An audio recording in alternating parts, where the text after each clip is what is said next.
Well, hi YouTubers, and May the 4th be with you. Happy Star Wars Day, can't believe it. May the 4th result. So, okay, in honour of it being the 4th of May, just show off this new collection. My sister Kay got insurance and she got me little baby Olag as BB-8 from Star Wars. My sister is kind of smithered with the fact I'm a geek, but she got me this, so she's cool. I love my sister. Thank you, Kay. So, also, I got this the other day. Star Wars The Last Jedi, which I haven't actually watched yet. Might chill out with that today. Interested to hear the commentary, okay, of this. So, and that's pretty much it. But the reason why I'm doing this review today is part of the Physics 500 books. And it's Star Wars The Force Awakens by Alan Dean Foster. Been on my list for a while. Now, the blurb on the back, I do not need to read this out. Okay, do I? It's Star Wars, alright? But it's quite interesting because a couple of years ago I met the author Terry Brooks, who wrote the novelization for The Phantom Menace. Now, see what about The Phantom Menace, okay, but the novelization was pretty cool. So I said to him straight off, did you actually watch The Phantom Menace before, or not, as you do? And he actually didn't. It basically got like a rough draft of the script, and I had to like put it all together, and it was scrutinised and make sure it was correct. So, say what you want about it, the novelization is pretty good. This is also pretty good. Obviously, it's Alan Dean Foster, who, incidentally, the novelisation for A New Hope, that came out, obviously, the same time Star Wars, the original Star Wars did, A New Hope came out, is he also wrote that, which is quite interesting because he wasn't really credited. It says George Lucas on the front cover. I've got the book over there in one of my bookcases. So, let's talk about The Force Awakens. Now, it's very interesting because it's a 10 story of Star Wars saga of The Force Awakens in 300 pages, which is quite interesting because imagine every single 100 page the film tips. The first 100 pages is leaving Jakku. The next 100 pages is the battle with Maze, okay, and the stormtroopers, and then the last 100 pages is obviously Kylo Ren. Now, at the same time, it is kind of confining because obviously we know this story. So, and the thing is, he can't deviate against canon, or canon that has not really been properly established yet in this new kind of saga, but it is quite conflicting. A while ago, I did a review of the novelization of Batman and Robin, okay, which even though the film is terrible, the script is terrible, the stuff when it wasn't the script, I gave praise to, okay. Michael Jan Friedman, he really, really knows his Batman mythology. However, this cannot deviate from canon, but also manages to contradict itself too, okay? And there's this bit here, okay? This is when Rey is having her Force vision, if you will, okay?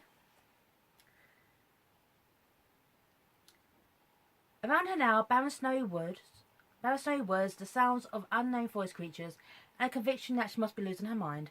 Once more she climbed to her feet, her chilled breath preceding her.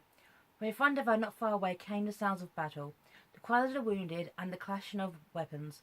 Then came another voice. That voice. Stay here, I'll come back for you. She whirled, glazed eyes desperately scanning the dark gaps between slender trees, trying to penetrate the darkness. Where are you? She started running towards the voice. I'll come back, sweetheart, I promise. I'm here, right here, where are you? Yeah, Rey's parents, who apparently give a toss about her, they do, according to this, okay? It is also quite interesting because this is clearly a uncut version of the film, if you will, because there's stuff that is established which doesn't contradict but kind of builds up a bit more development. You have Finn essentially letting a member of that village at the beginning on Jakku escaping, running away. He let one live. His conscience was stirred and he let one run away. So not everyone from this encampment was killed. Okay? You have what happened to Finn after he survived on Jakku. Sorry, not Finn, sorry, Poe. Surviving on Jakku, which kind of establishes his wits and how he managed to get off that planet, which I'm not going to spoil, but it's pretty impressive. And it is interesting because it's building up the characters and the character development. But at the same time, it is really, really kind of confined too. Put it this way, okay, Han Solo dies on page 283 of a book that's 300 pages long. Exactly. Essentially, it's telling a story, but it can't go into too much emotion. But it's various little bits though are just really, really impressive. Like, okay, there's this bit here. This I just love because obviously the character development between Han and Chewie. This is just, I just love this passage here. This just says everything about their relationship. Unintentionally, their eyes met and a stare held. Man and Wookiee realised that it might be for the last time. Nothing more was said. Nothing more needed to be. There'd never been over the years an excess of superficial chatter between the two, whenever there was work to be done. Each knew his job and did it. That did not keep Han from pausing a moment to look back. When he did, he discovered Chewbacca gazing in his direction. Same ethic, different species, same thought, Han mused. He pointed stiffly. Go before things get messy. Chewie complied, this time without looking back. Han watched him for a long moment. Then he too turned and raced off. I love that. I absolutely love that passage. Also, Han's death, okay, as well, which is absolutely tragic. And also, there's this bit here, okay. There you go.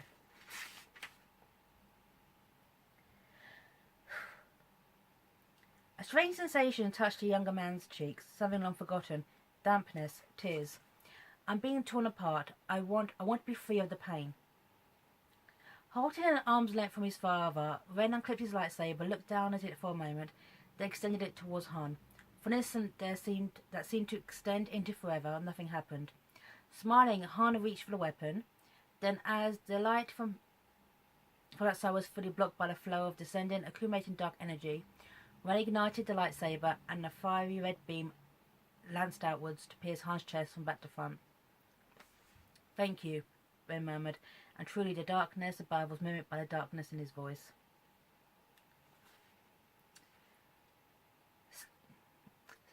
Stunned by his own actions, Kylo Ren fell to his knees. Following through on the ad, all to have made him stronger. A part of him believed.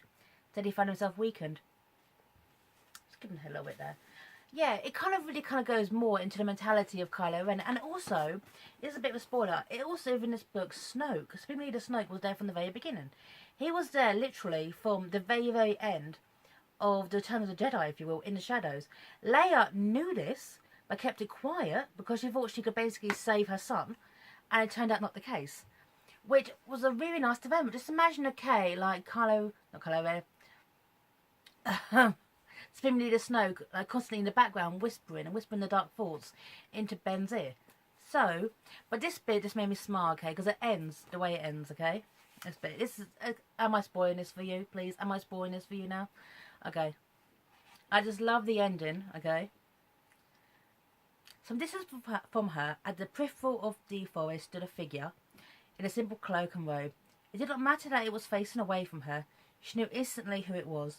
Yet all she could do was stare in silence. Whether motivated by her stare or by something unknown, the figure fully turned towards her and pulled back his hood. Luke Skywalker. His hair and beard were white and his countenance was haunted. He did not speak, nor did she. Remembering, Rey reached into her pack and moved his lightsaber. Taking several steps forward, she held it out to him. An offer, a plea, the galaxy's only hope. She wondered what would happen next. That, actually. Forest. See? Forest.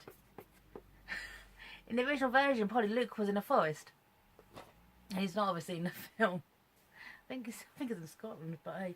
So, I do recommend this book. If you're a completist or you just want to see how the little subtle differences between the film and the book. And even though I found it quite confined due to the fact that you couldn't deviate from the canon, I really, really enjoyed it. I've actually read A New Hope, and that one is very, very optimistic.